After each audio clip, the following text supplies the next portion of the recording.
Olá pessoal, hoje eu vim falar para vocês sobre a hérnia de disco lombar. Para a gente falar sobre isso, eu elaborei um conjunto de tópicos onde a gente vai poder conversar sobre cada um deles e você vai poder entender um pouquinho mais sobre essa doença. Então a primeira coisa, o que é o disco intervertebral? Aqui nesse modelinho que a gente tem da coluna, a gente sabe que o disco intervertebral é justamente aquela camada cartilaginosa que protege as duas vértebras, né? Todas as nossas vértebras, entre elas, tem um disco intervertebral, só não as do sacro, que é essa região mais posterior de trás aqui da lombar, mas todas elas acabam sendo protegidas aí pelo disco intervertebral, que nada mais é do que uma camada cartilaginosa com um núcleo mais amolecido, que a gente chama de núcleo pulposo. E aí, por que o disco então pode sair do lugar? A verdade é que muitas vezes a gente vai fazendo sobrecarga de peso por uma postura inadequada, por um excesso de peso do nosso próprio corpo, ou por um excesso de peso que a gente carrega aí durante a vida, e acaba que esse disco se torna pressionado e uma parte desse disco pode sair. Aqui está representado em vermelhinho, e quando esse disco sai da localização dele, ele pode então comprimir a raiz nervosa, que vai formar os nossos nervos sensitivos e motores, ou pode até comprimir a medula, o que seria um quadro ainda mais grave. Tá? Quais são os sintomas que essa hérnia de disco poderia causar? E aí são vários, né? A gente pode ter sintomas desde aquela dor na lombar que irradia para as pernas, no caso de hérnia de disco lombar, ou aquela dor cervical que irradia para os braços, no caso da hérnia de disco cervical. Já nas hérnias de disco torácicas, o quadro clínico ele é mais exuberante, porque acaba comprimindo ali, pode comprimir a medula em si e gerar aí uma fraqueza generalizada ali daquele nível para baixo. Tá? Muita gente me pergunta, será que eu posso fazer algum tipo de exercício se eu tenho hérnia de disco? E a resposta para isso é que sim.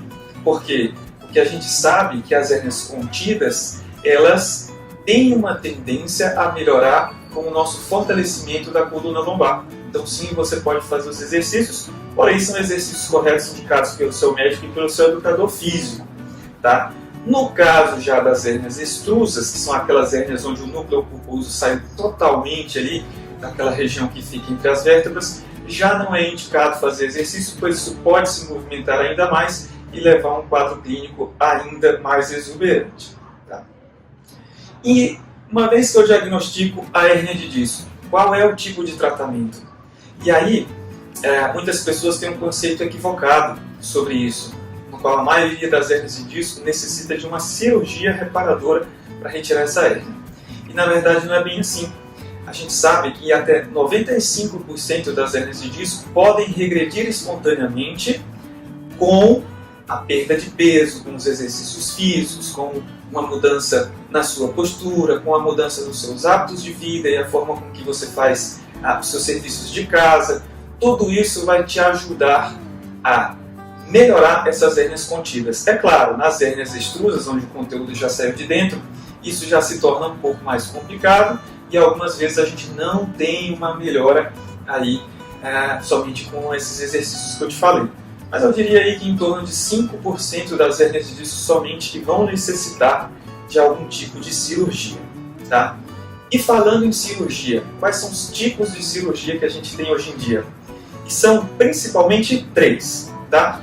O primeiro tipo de cirurgia, ele envolve uma cirurgia aberta, onde a gente retira a hérnia de disco, mas não faz nenhuma fixação com nenhum pino, parafuso ou haste.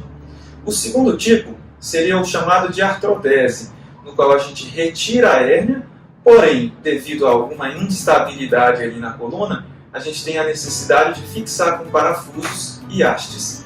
E o terceiro tipo é a cirurgia minimamente invasiva, que é o que a gente chama de videoendoscopia, no qual a gente, com um corte de mais ou menos 1 centímetro, consegue acessar somente aquela região do disco que está para fora e a gente consegue tirar, aliviar aquilo lá com o mínimo de trauma possível.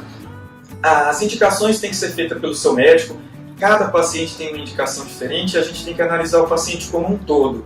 Não são todos os pacientes que são elegíveis para cirurgia por vídeo, Porém, hoje em dia, acredito que a grande maioria pode sim ser tratado dessa forma, com um mínimo de lesão traumática na coluna, com uma recuperação muito mais rápida das atividades. E falando então sobre essa recuperação após a cirurgia, como que se dá isso? Vamos começar então pela videoendoscopia. Na videoendoscopia, normalmente a cirurgia é feita num dia e o paciente recebe alta no mesmo dia ou até no dia seguinte. Essa recuperação ela pode se dar aí em torno de 15 a 30 dias, depende muito do quanto a tua raiz nervosa estava ali comprimida e amassada. Tá? Eu diria aí que na grande maioria, com 15 a 20 dias, os pacientes já estão bem e podem até retornar ao trabalho. Tá? No caso da artrodese e da cirurgia aberta, a recuperação já é um pouco mais lenta, porque o corte é maior, o afastamento muscular também é maior e essa cicatrização, por consequência, também vai ser um pouco maior. Eu diria aí que de 30 a 60 dias para ter uma recuperação mais eficaz. Tá? É importante dizer que nas técnicas onde a gente não fixa, não tem parafusos ou hastes, a gente mantém ali toda a sua movimentação da coluna e você deverá ter praticamente uma vida normal no pós-operatório. Claro que nem tudo são flores e a gente sabe que toda cirurgia tem suas complicações, bem como a cirurgia por vídeo, a cirurgia aberta e a cirurgia com artrodese. Tá? As complicações são variadas, que podem ser desde infecção a uma lesão de raiz, porém a gente já sabe hoje que nas cirurgias por vídeo existe sim uma taxa menor de complicações relacionadas principalmente à infecção e à fístula lipórica, que nada mais é do que o vazamento do líquido que fica ali banhando as nossas raízes nervosas. Tá? Considerando esses principais tópicos, é importante sempre que você passe no seu médico para fazer uma avaliação, para que ele veja seus exames de imagem e possa indicar o melhor tratamento e o mais adequado. Cada pessoa tem sintomas diferentes, tem um nível de compressão diferente e, consequentemente, o tratamento também deverá ser diferente e individualizado. Espero que você tenha gostado das explicações. Se precisar de mais alguma dúvida, entra lá no meu site, www.mateustomazneuro.com.br, que você vai ter muitas explicações sobre diversas doenças. Tá legal? Obrigado!